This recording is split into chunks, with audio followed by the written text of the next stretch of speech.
The land was the scene of the crime, but it was not our oppressor. And we really have to be able to feel that we can come back to the land, because being on the land is healing. It's therapeutic. It's where we're meant to be, and we shouldn't be afraid to be there. That's Cheryl Whilby, and this is the Powerful Ladies Podcast.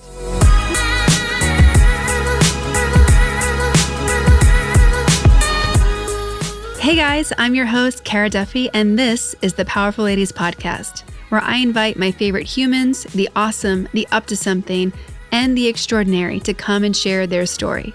I hope that you'll be left entertained, inspired, and moved to take action towards living your most powerful life. I am obsessed with documentaries about food, organic agriculture, poly farming, soil, etc. Streaming services cannot make enough documentaries on those topics to keep up with how quickly I devour them. That's why for ages I've been following Soulfire Farm on Instagram. Created by a fellow Clark University alumnus, Soulfire Farm is a women-owned Afro-Indigenous educational farm that is feeding, educating, immersing, and changing their community. In this episode, I am honored to have Cheryl Whilby, the Administrative Program Manager at Soulfire Farm, and the Market Manager for the Schenectady Farmers Market, so we can talk all things food, farming, and how fruit, veg, and property ownership are critical to transforming equality in America. All that and so much more coming up, but first. If you're interested in discovering what possibilities and businesses are available for you to create and to live your most fulfilling life, please visit thepowerfulladies.com/coaching and sign up for a free coaching consultation with me. There is no reason to wait another day to not be living your best life, when you instead could be running at full speed towards your wildest dreams today.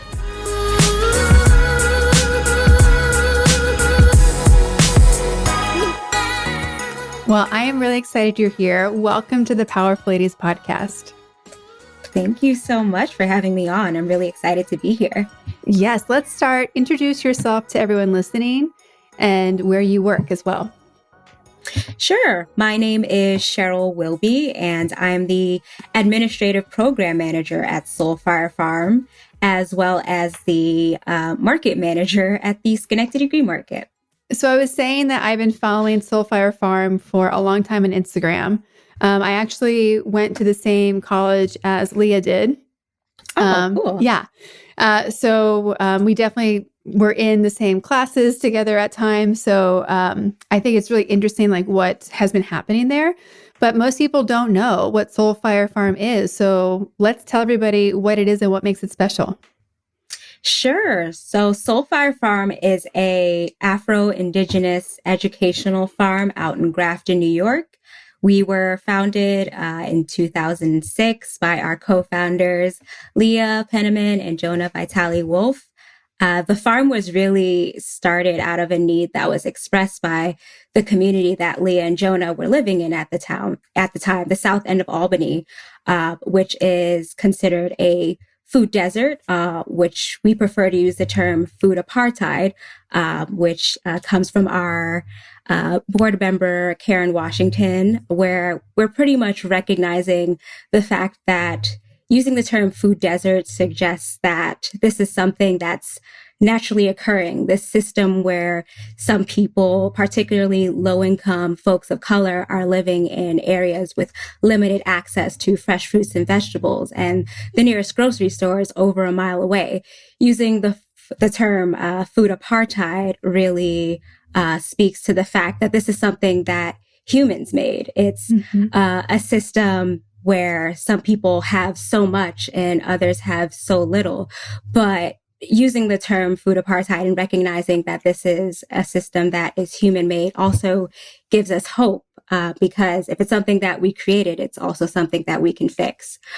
So the fact that there's folks living under food apartheid in the south end of Albany and other communities in Albany was why Leah and Jonah created this farm so that they could feed the people in their community, but also in surrounding communities.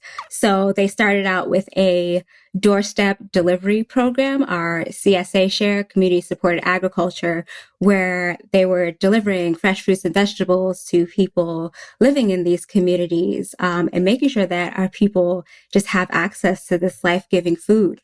And from there, we've expanded to so many other things. We have our educational programming where we have BIPOC folk, Black, Indigenous, person of color coming to the land, learning how to farm and how to be food justice leaders within their own communities.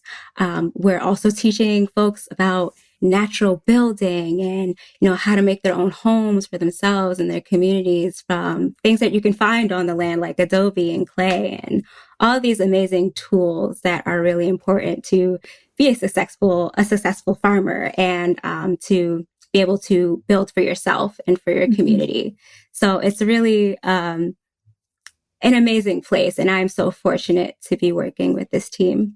Is your background in agriculture or food, or did you come at it from a different perspective and this is kind of where you've ended up? Yeah. So growing up, I always thought that I was going to be a marine biologist, if you could believe it. And through my high school career, that shifted to me wanting to be a veterinarian. And that's what I pursued in college. I was on the pre-vet track and thought that this was the life for me. And then I studied abroad my senior year of college, in Newport, Shropshire in the UK. And that's when I was really introduced to sustainable agriculture and organic farming. And that's when it really clicked for me that, this is what I want to be doing, especially in courses where we were talking specifically about food insecurity and how that's really disproportionately impacting communities of color. And I was like, this is what I need to be doing. This is my calling.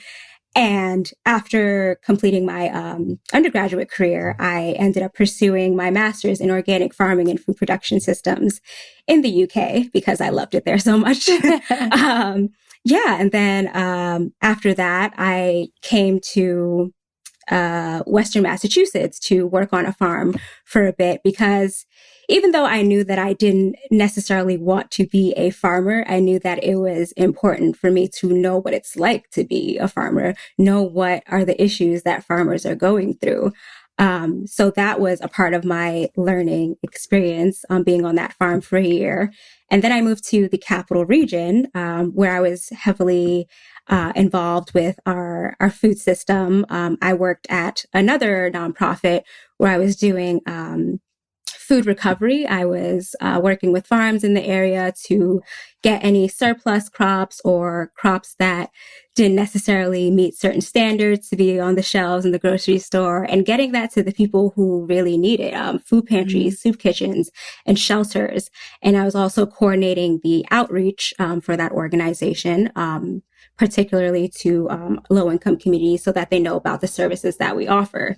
And while I was at this job, I was reading up more about, are there like any Black-led organizations in the area that's really doing this work, specifically working to help Black and Brown farmers. That's really what I wanted to hone in on. And I ended up finding Soul Fire Farm. They just kept popping up in my search. And I was like, all right, I need to hook up with these people somehow. At the time, there wasn't any positions available. But I waited 2-3 years and eventually there was an opportunity for me on the farm. During that time of waiting, I was able to find a part-time position, working as the manager at the Schenectady Green Market, which I'm still working at, and I love it as well. But yeah, I'm always looking for these opportunities to just be really involved in our local food system and making it better, particularly for our Black and Brown communities. What I love about what you shared about your story so far and what Soul Fire Farm represents is that there's so many different topics overlapping. I have lots of conversations with people about we care about all of these different things, and we're always looking for how do we put as many of them together as possible. And the fact that you guys have sustainability, you have housing, you have food, you have, going after how do we make food equal where it hasn't been equal, education and training, the environment, like all of these factors are built into the system. How do you guys prioritize where your focus is, or how do you keep adding more into this amazing space that's been created? I would say that our priority is definitely always going to be training up the next generation of Black and Brown farmers. Mm-hmm. It's really sad when you think about the fact that less than 2% of the farmland in this country is owned by Black folks, and 98% is owned by white, particularly male farmers. Mm-hmm. Just like hearing those numbers is just really like, it really shows how important the work that we're doing is. Like, at the end of the day, we really want to see more Black and Brown farmers owning their own land and really having a stake in our food system. And a lot of that starts with, educating our people. I think sometimes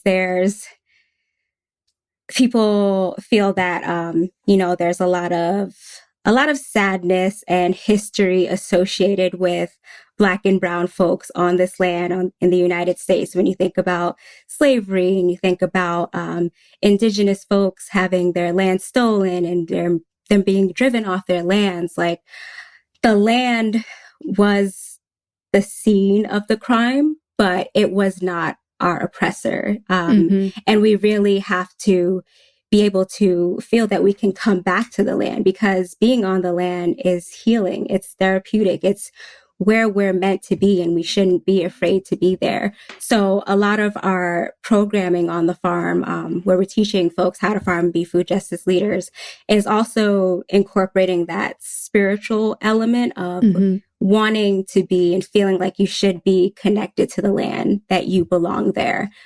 We always want people to walk away with that feeling, and that's a priority for us. Yeah. There's so many ways for mindfulness to be embedded right into farming and healing. I'm currently taking the first version of like a neurobiology yoga teacher training. And it's a lot about using the brain science and what activities besides yoga can help people heal from trauma and generational trauma, or whatever that might be. Everything I can see from social media, I know usually makes it look rosier than it is, but it looks like there's such incredible reception to what's happening at Soul Fire Farm. And I love seeing the pictures of how excited the kids are, right? When they get to like be in the dirt and like, I grew this. I remember growing up, there was a big scandal in standardized testing. In urban versus non-urban students, and how a lot of the urban students were failing. And there were questions on the test, like, where do apples come from? And they'd be multiple choice. And one would say trees, and then also say grocery store. And so all the urban kids would circle grocery store, because that's where you got it. And I mean, in the US in general, there's a huge disconnect, right, between where our food comes from. But, whenever you get somebody on a farm and you see it, I think it's life-changing. How does it occur for you?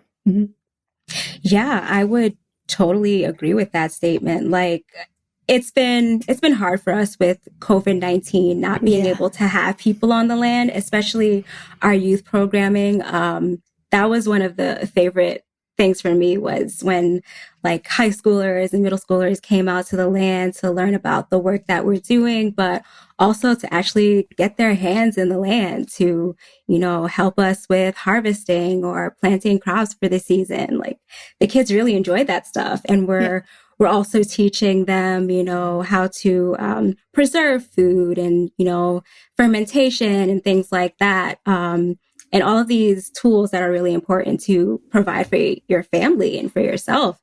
And not having that element on the farm has been really, really difficult for us this year. But we did have a program called Soul Fire in the City this year, where we've been going out into communities in Albany, Troy, Schenectady, and building raised beds right in the backyards of our community members, which has been really exciting. And it's really been amazing to see the response from our community. We originally set out to only build 10 of these raised beds, but once COVID-19 hit, there was just so many people reaching out wanting to grow their own food because folks were afraid about like what's going to happen with the food supply chain. We want to know that we can provide for our families. So we ended up building 40 community gardens. My goodness, that's awesome. Yeah, the response from community members and volunteers just showing up to help us with building these raised beds, because we're a team of about 7 people and we couldn't have done it all ourselves. So we really appreciate the community support, and it was really a tremendous program this year. For people who don't know, how bad is the food apartheid in the U.S.? Like, from my understanding, it's impacting every city and suburban places as well. Do you know the scale of it so people understand how bad it is and how important it is to be changing that? Yeah, I mean, when I think about food apartheid, I think about the health issues associated with our Black and Brown communities not having access to fresh fruits and vegetables, when it's more convenient to just go to a McDonald's or a corner store and get these artificial fruit juices or chips and things like that that aren't really going to nourish you and make you feel like you can go on with your day. And if you're doing activist work or you're an organizer, like if you don't have that nutritious food to be able to give you that energy to do that, it's really going to have a negative impact on you and your family. But I mean, speaking in the numbers or the statistics of it, I could say that in a white neighborhood, you're going to be about 4 times more likely to be near a grocery store than you are in a predominantly Black and Brown neighborhood. And a lot of this has to do with systems that have been around for a while now. Like when you think about systems like redlining, which is a government system that basically makes it so that it's harder for Black and Brown folks to be able to get bank loans and things like that, to be able to own land, have property, which is also how we know that is the main way that you gain wealth and intergenerational wealth as well. But these systems like redlining are also being used when it comes to a grocery store, determining whether or not they want to have a chain in a particular community. So if you're living in a community that's outlined in red, which is a predominantly Black and Brown community, you're going to be less likely to have this option of a grocery store where you can get this nutritious food for your family, which is just really, really messed up. And, you know, we're working at Soulfire to make it so that our community members can have this food.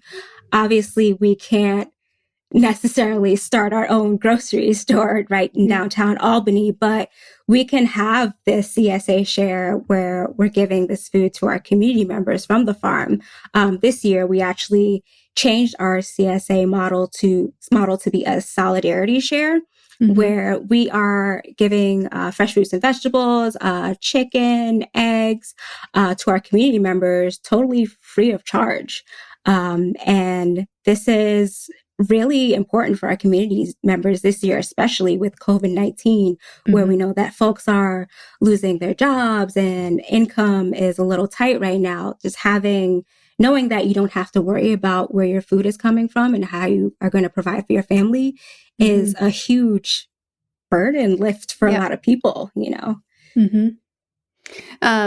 Well, as you mentioned, there's so many things rooted in owning land and property and, you know, housing or like having a home, but there's also so much, if you chase down the levels of like not having access to this food, right? Like there's a double swords against the brown and Black community because of that. You know, when you're, some people I know are shocked at the impact that COVID-19 is having on people of color.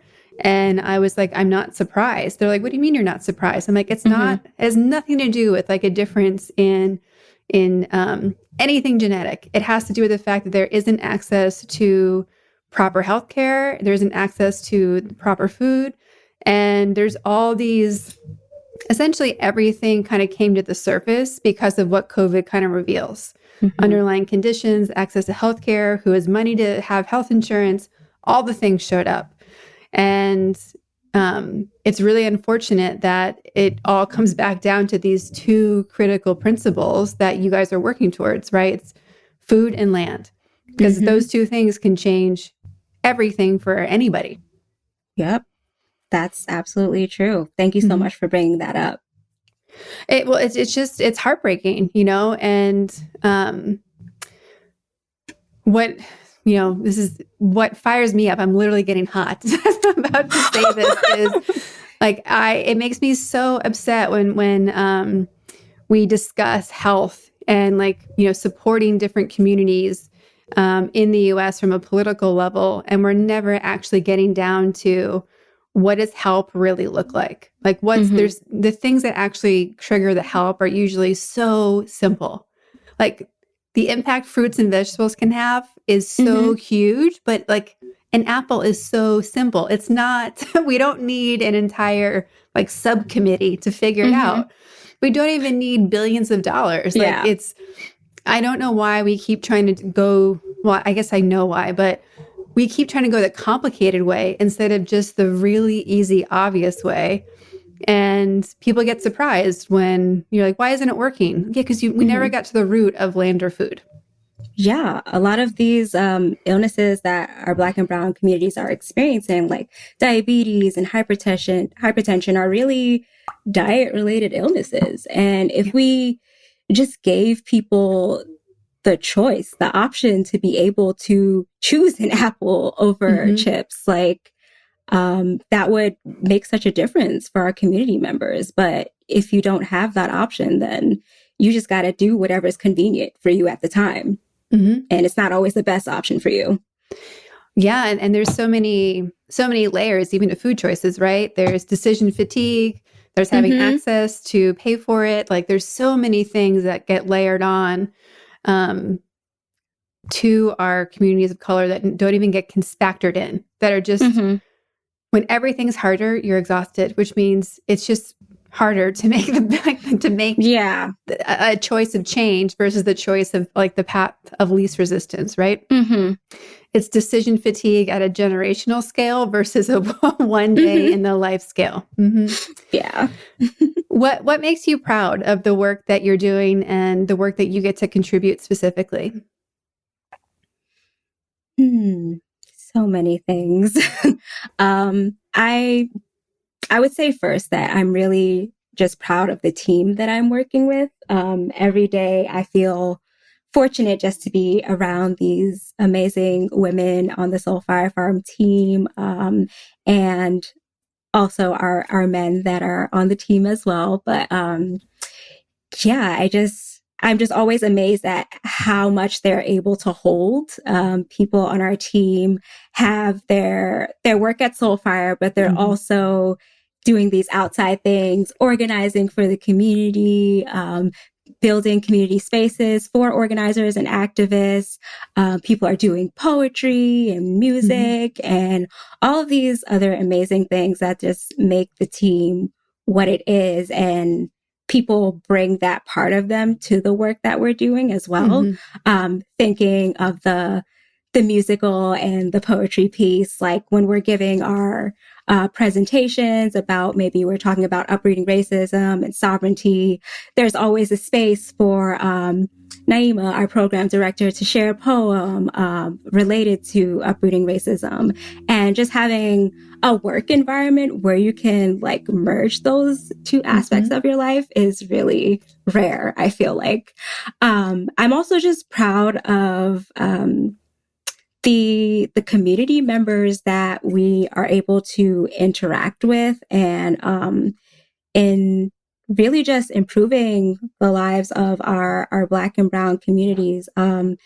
It's especially important to me as a Black person, someone who didn't necessarily grow up poor, but my parents are immigrants and they came to this country wanting a better life for their children. And I know my mother had to clean bathrooms and do these jobs that are not the most glamorous, but she did them so that I don't have to do them and I can live out the dream that she wants for me. As I said earlier, how I wanted to be a veterinarian, but just knowing that my mother laid down the framework for me to have choice and have all these different opportunities where I could say, you know what, I don't want to be a veterinarian. I'm going to pursue organic farming and do this food justice work.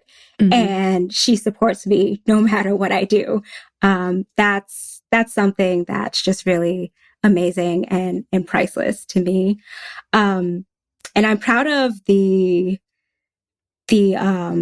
organizations and groups that we work with, who are really doing that hard work to try and uproot racism within their organizations by joining us for programs like our uprooting racism trainings, where we're really giving folks tangible steps on how to recognize oppression in the workplace and ways that they might be complicit in perpetuating racism in their organization, and people who are just really willing to have these hard conversations and do the work is always amazing to see. And I'm proud of them for the work that they're doing. Well, when you guys are working as hard as you are, and it feels like the mountain keeps getting bigger that you're trying to climb up, I think it's like, it's so nice when people are like coming up over the hill to meet you. Like it changes things, because then it's like, oh no, like this is really happening for a reason that's bigger than we even thought it was at first. Like it's having that support means so much. And I mean, I experience it in my own businesses, but you know, we're just scratching the surface at what the impact you guys are making every day. So, you know, when you work that hard and you care so much, for someone to just show up and be a yes, like it changes it all. Like it refills everything back up. Yes. It really does. So the women who, or I guess that's not just women, but all the people listening on the Powerful Ladies podcast are really people who want to be making the impact and knowing how they can help. How are ways that people can support getting fruit and vegetables and things of high nutritional value to the people who need it? And how can they support that wherever they live? And how can they support Soulfire Farm as well? I would say if you have access to land, or you have a space in your backyard to grow fruits and vegetables, I would say that you should try and donate those crops to a food pantry or a shelter or a soup kitchen, or if you know community members who are in need, you know, offer some of your food to them. That's the most basic way I feel that you can help. I would say for ways to support Soulfire, as I said previously, we're always working to increase the number of Black and Brown farmers in the United States.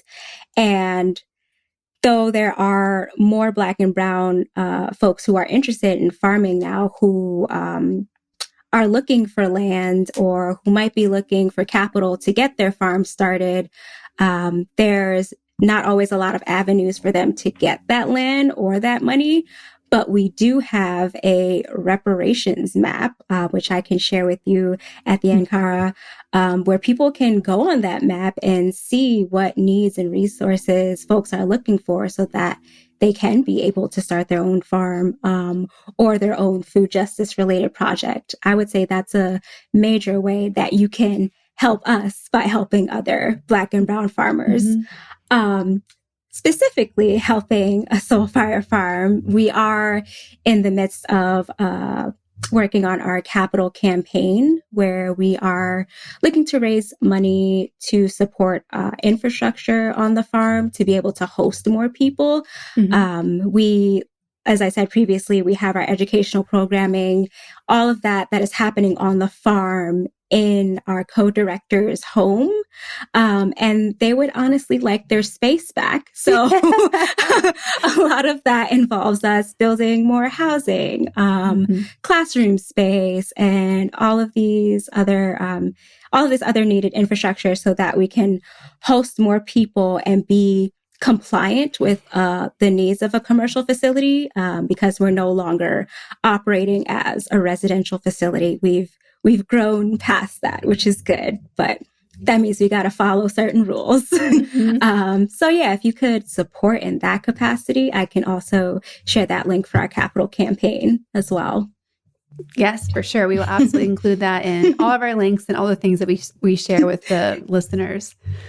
When we look at food specifically, personally, I am completely obsessed with any food farming documentary, like the one about soil, like the poly farming, you name it. I'm like, I want all of it. Like there couldn't be enough. I think that Soul Fire needs its own documentary because it's like a next level of what's happening. So anyone listening who maybe works for Netflix, and there's some of you that do, or Apple, like go reach out to Soul Fire. This is a great story.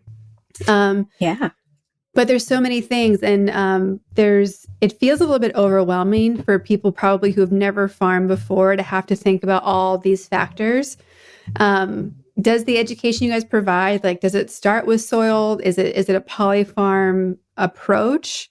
Is there something special about how you guys farm versus other people?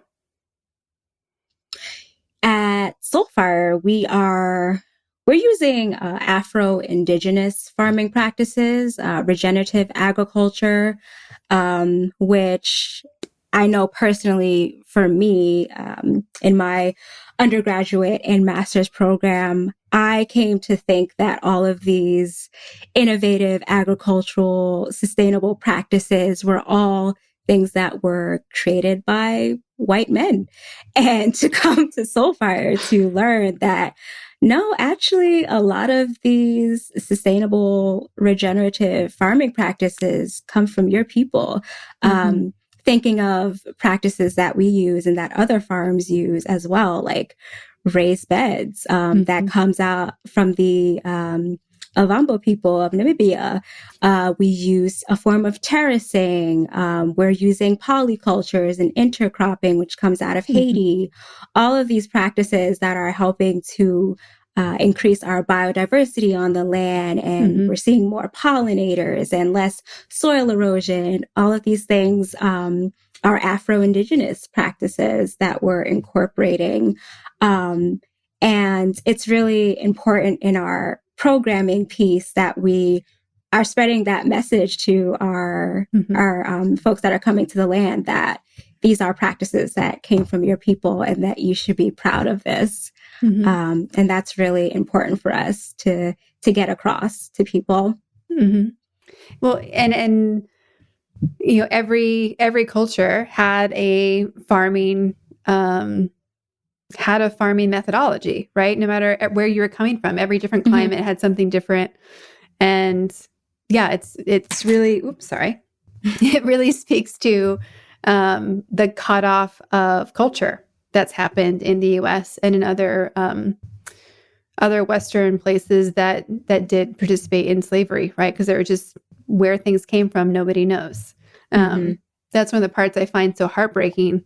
When you look at how much, my family, my dad totally nerds out on like ancestry.com, and we can go pretty far, and it's not everyone has that luxury. And I think it's just true for any cultural feature. I love anthropology, and that's where I think Lee and I have crossed paths in some courses in the past, and geography. And there's so much about that is always giving credit to somebody who doesn't deserve it.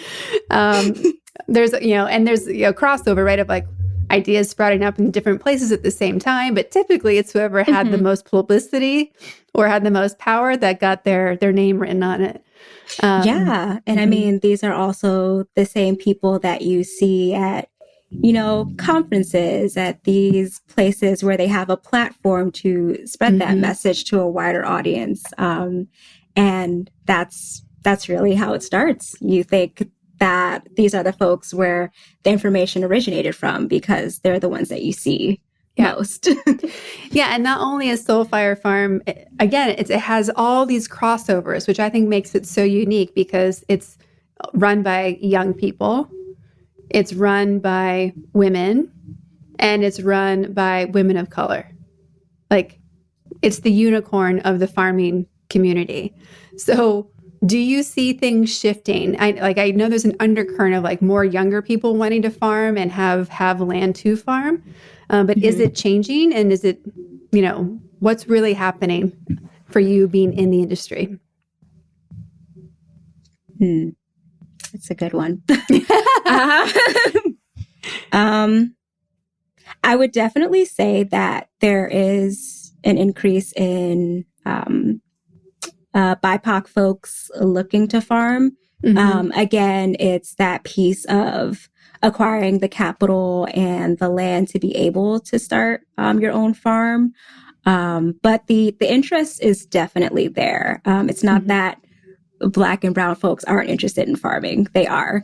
And I just want to shout out some other organizations that are doing the work to make it so that Black and brown folks can have that capital to start their own land, like the Northeast Farmers of Color Land Trust, where we're working to have accumulated land for Black and brown farmers to be able to start their own farms.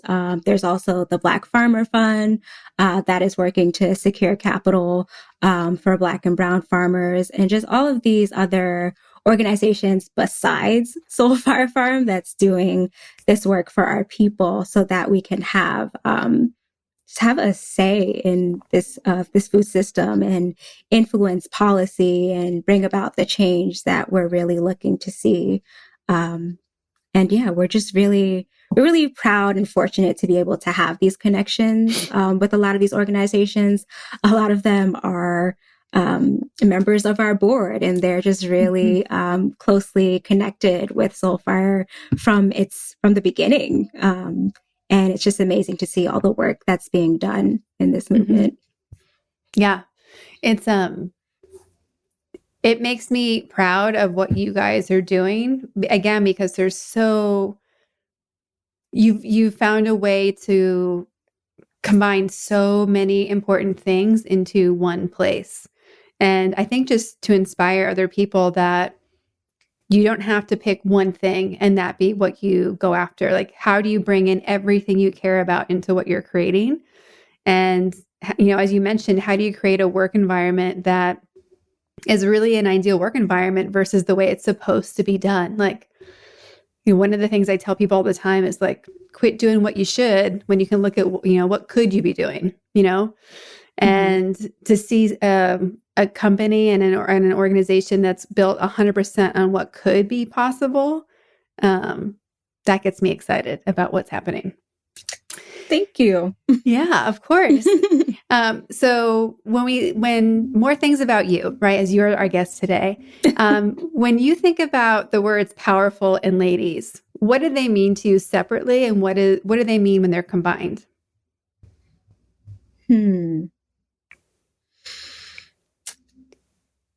I would say that combined, I feel that a powerful lady is someone that's using their power, their platform to improve the lives of others. Obviously, I say that as someone who works for two nonprofits where I'm often doing that for community members. And that's just what makes me happy, what makes me feel fulfilled.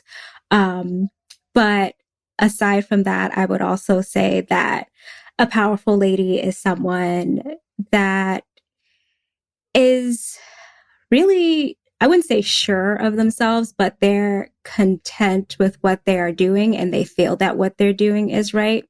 They know that this is where they're supposed to be. And regardless of what other people think or say about what they're doing, they feel that this is what's best for them and they're doing the right thing in that moment.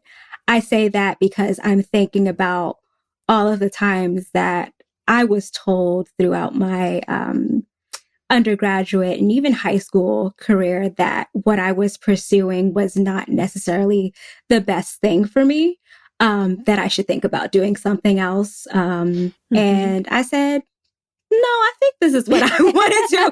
I'm not going to listen to you. So I'm really proud of myself for having that powerful lady dynamic even then. But I still feel that I have a lot of work to do when it comes to my own insecurities and those moments that I do have doubt. And that's why I said originally that I didn't want to say necessarily sure of yourself, because I know that I'm not. Sometimes I do doubt the steps that I'm taking. And I wonder if I had done something differently, if the outcome would have been more so what I preferred, or things just would have been better in general.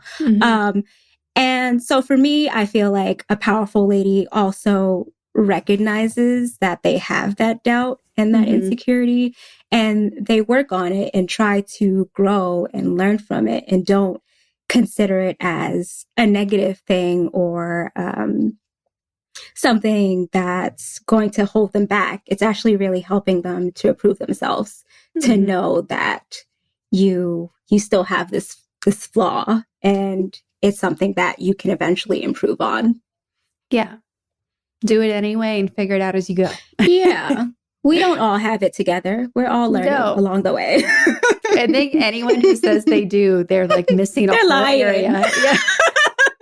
Yeah. I got it all together. And then you open their trunk and you're like, what is in your trunk? No. Yeah. That's what the back of my car looks like. Well, obviously, working with two nonprofits and, being up to creating your best life in addition to making the missions of these two businesses come true. It's a lot of work, and everything that Soulfire does with 7 people is, one, it's super impressive about what's possible with the 7-person team. And 2, I know that means that you guys are going above and beyond in your individual roles every day. So what are you doing to balance being committed to these organizations and also committed to yourself and your personal growth?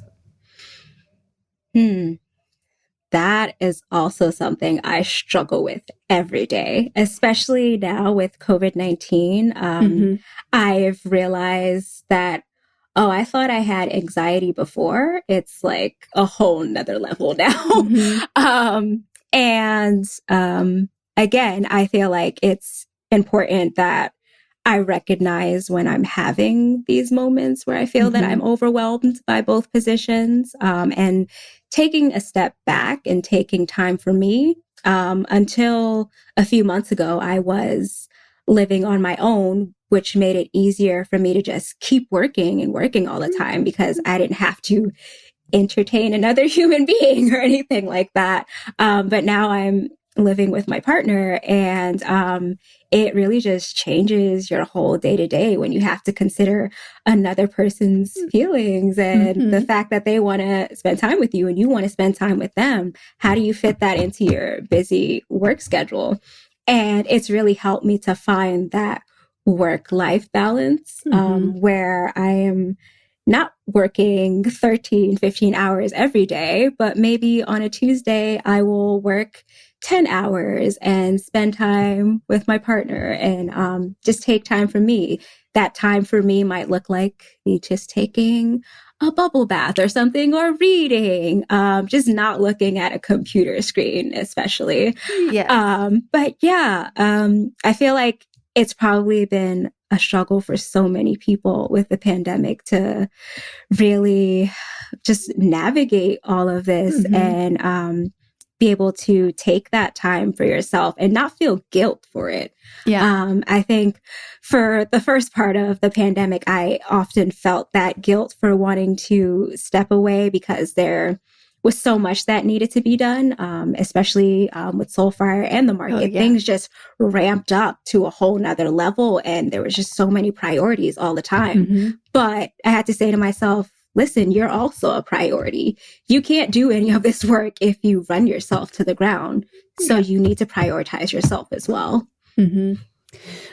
This month in our Powerful Ladies Thrive community, we're talking all about how to have a profitable business and give a lot of it back. Like, how do you be basically a B Corp, no matter what size you are? Mm-hmm. And what I think has been so incredible is that all of the female entrepreneurs who are in this group are all heart-led business people.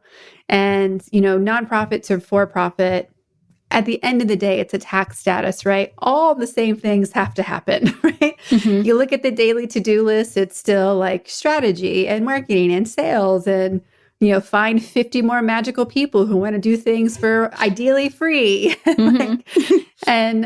But what I love about working with female entrepreneurs in particular is that it is businesses being created for making an impact, even if it's changing one specific customer type or one specific thing in the world. And I know that that's, it is a question of how do you balance that passion for like knowing every little step you do does move it forward, at the same time not wanting to literally dissolve yourself. Mm-hmm. Yeah.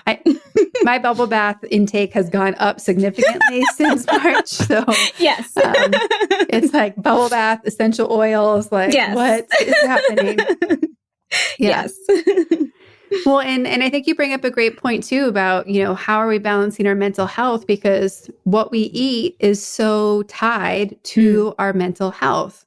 I slipped into that phase where I was like eating out more or eating more comfort foods when the pandemic first hit. And yeah, I realized about maybe a month or two in that this is not sustainable, Cheryl. You cannot continue to do this. You're headed down a path to destruction. And I had to switch it up, and I did start eating healthier and putting myself on a stricter diet, which I had never done prior to the pandemic. I didn't have that willpower to put myself on a diet until COVID-19. So that's been really interesting for me. And I'm just happy that I feel better about I feel better, and I just feel better about the way I look as well. So yeah, I'm going to continue to do that, hopefully, for the next couple of months. Well, I now know too that if I look at the receipt from grocery shopping, I can tell like where my mental health is. If the shopping list looks like I was 8 years old and went shopping, we know we need to have a personal timeout. Like a few weeks ago, like I think it was literally the week, like I went shopping the weekend before the election, and you would have thought I was 8 years old. There was like 3 boxes of cereal, like, mac and cheese, like all these things that I'm like, who actually eats these foods in our house? Yeah. Like candy. I'm like, oh my gosh, like I cannot believe I just spent grocery money on all of this stuff. But it's okay, right? Giving grace is part of the process. Yes. I feel really bad for my poor boyfriend because every time I go to the market, I'll bring him home donuts because I can't have them. But I somehow find satisfaction knowing that he can. But it's not necessarily good for him. I am also blamed for my boyfriend gaining weight. And I'm like, that's not my fault. You can say no. You can. You can always pay it forward, right? That's the best part. So obviously this year has been a complete roller coaster, and it's impacted everyone's businesses. And I feel, again, because you guys have so many intersecting things, it's been impacted multiple times. I did see what looked like some good press that you guys were getting, some extra press because of supporting Black-owned businesses and women who are doing big things. And now that we're going into a new president and a new year, like, where are you at on your hope scale? And what are you excited about as we wrap up this year and move into 2021?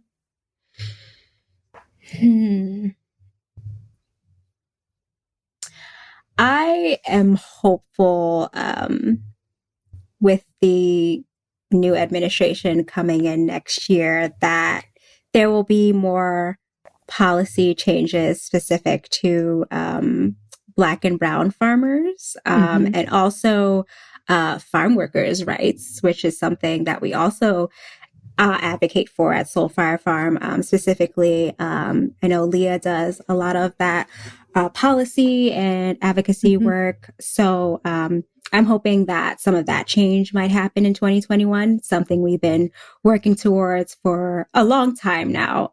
But maybe it'll happen in baby steps. But I'm also looking forward to hopefully being able to have folks on the land in some capacity.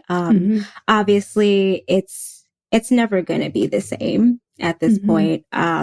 But, you know, maybe we can have small volunteer days on the farm with like maybe 10 or 15 people. We can still have our educational immersion programs, but maybe it's just going to be specific to folks in like the tri-state area, or the groups are going to be smaller. It's all going to look different, of course, but we're hoping that it can still happen. This year, we've had to adapt, like many organizations, and move a lot of our programming online, which has been great, especially in our ability to be able to reach more people and make it more accessible. Like we've still been incorporating our educational programming, but online it looked like what we call a 3D Skillshare, where we're teaching folks specifically about different aspects of farming. Like one session might be about beekeeping, the next one might be about seed keeping, and things like that. But because we've started these new types of teaching online, it's not necessarily something that we have to completely forget about if we are able to have in-person programming next year. Maybe there could be a hybrid where some aspects of our teaching happen online and some of it is in person, so that it is a safer environment with COVID-19. But yeah, just looking forward to being able to be in community again, I think is really something that's important for myself and for my other team members. I think for all of us, right? You definitely saw the waves of introverts to extroverts, and then everybody starting to get antsy. And, you know, it's hard, right? With like new or like second lockdowns going into effect or shelter in place. And I'm personally excited that it wasn't just me who wanted to start celebrating Christmas early, but I'm seeing that trend happen everywhere. So me too. I'm like, yep, I want a tree in the house. I want it to smell good. Yes. I'm just going to, have a timeout and watch some Hallmark if I need to, Hallmark Channel. But it's essentially we were ready to live completely off the grid at our house. We're like, we're going to add more to our garden. We're going to be making our own candles. We're going to be doing everything. And I think it's good from that perspective that a lot of people have realized in this pause we've all had to take, how important it is to have more direct access to the things that we need. Because everyone I think now is craving having property that never thought they would want it before, and having space and the value of having some level of outdoor space where your home is. Realizing how much the quality impacts things.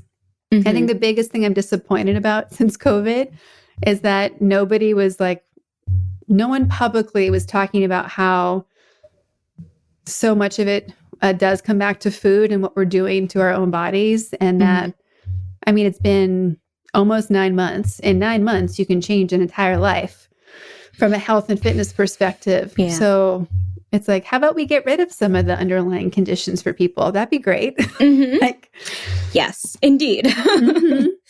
Yeah. Yeah. But I'm excited that people are now opening up and thinking about more of these things. I have a good friend who is obsessed with all things food, sustainable farming. And he has a speaker series, and he was actually reaching out to Soulfire Farm as well to get somebody there. Okay. And it's just, I think it's good that people are waking up and realizing, okay, something's not working, and seeing it. Everyone has their blind spots, but to think specifically about the overlapping areas that you guys have of they all matter. And this is such a great solution for people. When it comes to how you guys are going forward in the exposure that you want, is your goal to like, have everyone in New York know who you guys are? Is it everyone in the US? Like, how big do you guys want Soulfire Farm to be? Well, I feel that Soulfire is pretty big right now. Yes. I mean, we've done speaking engagements all over the country, even outside of the country. I know we've spoken in the UK before. So I would say that we're growing, and we're going to continue to grow. That's the way that we get this message out to as many people who will listen about food justice and food sovereignty and uprooting racism. We want to keep growing and keep getting the message out there to people. For people who this is the first time they've heard of some of these concepts before, where can they go to, find books or find podcasts? Where do you recommend they go, or what are your favorites? So Soulfire Farm, actually, our co-director, Leah Penniman, published a book in 2018 called Farming While Black, which will give you a lot of the history of Afro-Indigenous farming practices that we're using at the farm, as well as just the history of how the farm started, how Leah and Jonah got to where they are today, and Soulfire as a whole, a lot of the programming that we're doing. And just how to start your own farm if that's something you're interested in, or if you're looking for a recipe or gardening tips, all of that can be found in that book. It's like a practical manual on farming. So I would say that's a good resource. And then we actually have a media list where we're tracking all of the different interviews, podcasts, articles that we've had the opportunity to participate in. So that's another good resource I can share with y'all. So you can learn more about food justice, food apartheid, and just specifically the work that Soulfire Farm is doing as well. Well, that would be fantastic. Thank you. Yeah. As we're wrapping up, we always ask our guests a few questions. The first is, where do you put yourself on the Powerful Lady scale? If 0 is average everyday human and 10 is super powerful lady, how do you feel today, and how do you feel on average?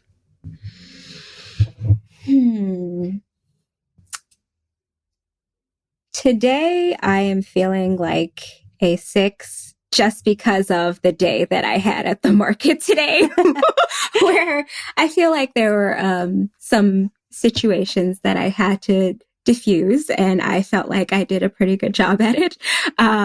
It's not always easy because sometimes you're just not in a great mood, especially when it's cold out. And I would say on average, I'm always going to rate myself low because I'm my own toughest critic, which I think a lot of people are. So I give myself a 5, just go smack dab in the middle.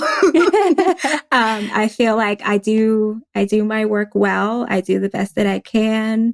But there's always room for improvement. Well, it has been such a pleasure speaking with you today. I've loved meeting you, getting to share your story, the Soulfire Farm story, and I can't wait for all of our listeners to hear about it as well. and to inspire more people to lean in where you guys are. So thank you so much. Thank you so much. This was so much fun. I'm really glad that I had the opportunity to be on with y'all. Yeah, thank you.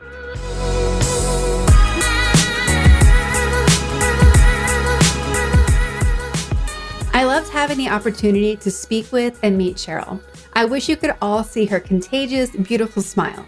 Another reason why we need to add video to our podcast. What's needed to make a big impact towards equality, community, health, and our future really are as simple as fruit, veg, and land ownership. We know this from Maslow's hierarchy of needs, and it's proven itself in the current inequality to food, health, and opportunities in the US.